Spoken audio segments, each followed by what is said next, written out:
It's always good to hear the success stories out there in Indian country. I want to commend all of you for your hard work and keep on working. Never stop. My name is Carlos Gisa. I am the governor for Iseta de Sur Pueblo, a tribal nation located in El Paso.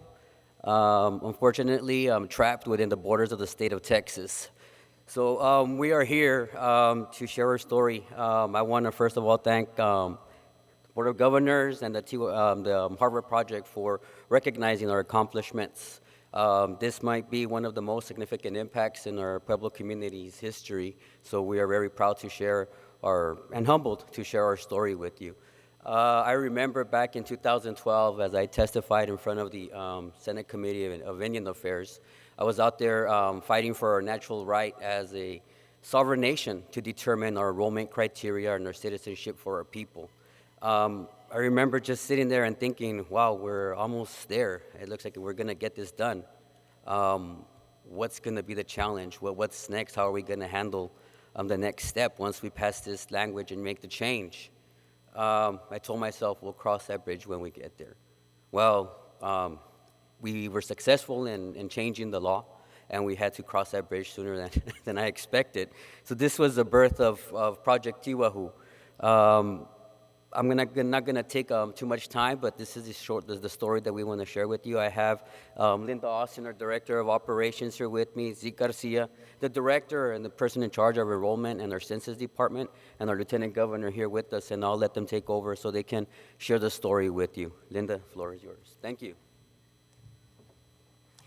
So Project Tiwahu for us was about making our community whole. And I mean, as many of you can attest and just sympathize, a divided community is a heartbreak. And so this particular endeavor and the successes behind Project Tiwahu were so personal and so monumental for this community to bridge that gap and to close the divide of a right so inherent that was prohibited until the success that we saw with the change in legislation.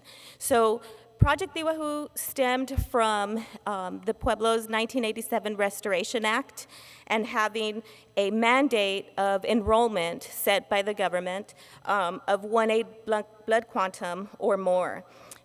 We staged several attempts to change the legislation and as Governor Gisa attested, we were finally successful in 2012, and we started this course and charted the course to self-determine our own enrollment requirements.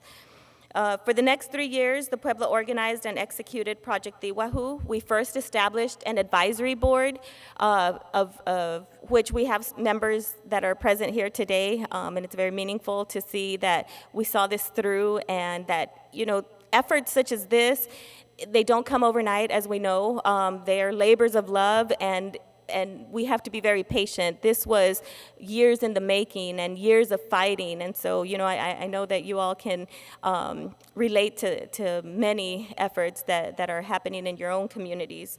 So our advisory board set a strategic plan for what it was that we wanted to do, and I think above anything that resonated with our particular journey is that we wanted to be thoughtful in how we staged every kind of path, that we were setting. We wanted to inform, we wanted to engage, so we really took time to stage a very elaborate awareness campaign and information dissemination. We were thoughtful about penetrating all mediums that tribal members could access to make sure that they were making a thoughtful decision, because we were asking for the community's input.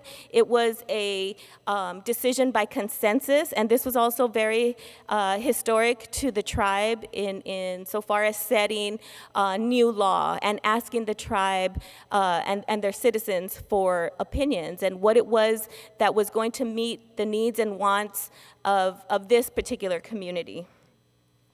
So what we did was we formulated the advisory board. We staged an executive education session because we also wanted to feel what were others doing. We're not the first to go through this, and I know we're not going to be the last. And we also have kind of a plethora now of resources and experience that we are here to share with you. If this is a plight that is dear to your heart and dear to your community and something that you are facing, that's what we're here to do, right, is to share and to hopefully stimulate one another to make those changes that are so personal and needed within your organizations and your tribal communities.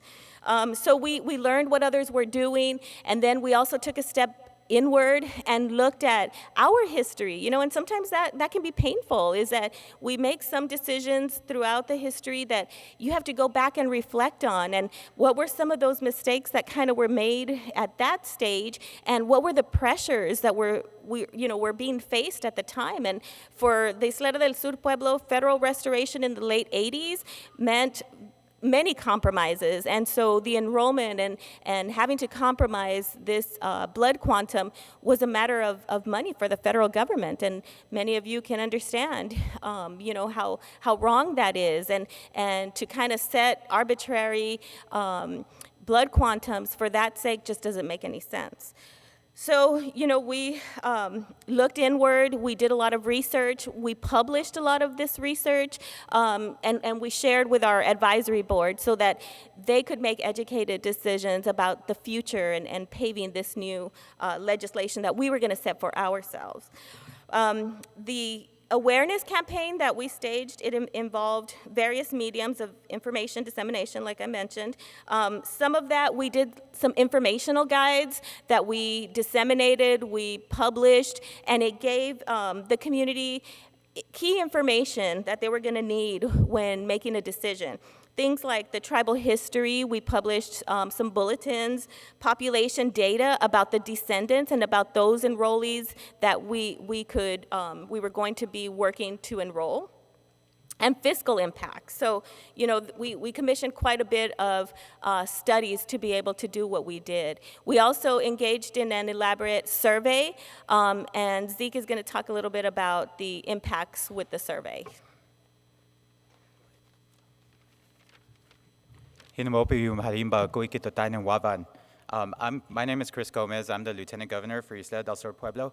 And what I want to discuss today is just this whole journey that my Pueblo went on was a philosophical journey. And it was very personal and very intimate at times. And what we were doing is actually defining what it was to be a Tigua Indian person.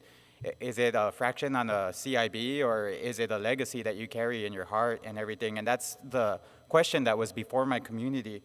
And what we did is we asked our community to make a decision that would affect future generations, and to do that in this generation. And I'm proud of the work that they were able to do through the committee, but the community at large. We had to take into account what our wants and our needs were, and really balance that together and build consensus for moving forward. And with the decision that my community made, we knew people were going to be enrolled. These were people, a lot of them were already active. They didn't worry about participating in tribal feast days. You were talking about children that knew the language and everything like that. But educating other people that weren't so engaged with the community. And today I have with me 3 members of our language program that's going to be an integral part of that education. I have language coordinator Ricardo Hernandez, council member Ralph Gomez, and our cultural preservation director Ricardo Quesada. With that said, when you embark on this kind of a journey, you have to take into account that you're going to receive feedback, and it might not always be the feedback that you want, but I have to balance that out and build consensus and work towards that consensus.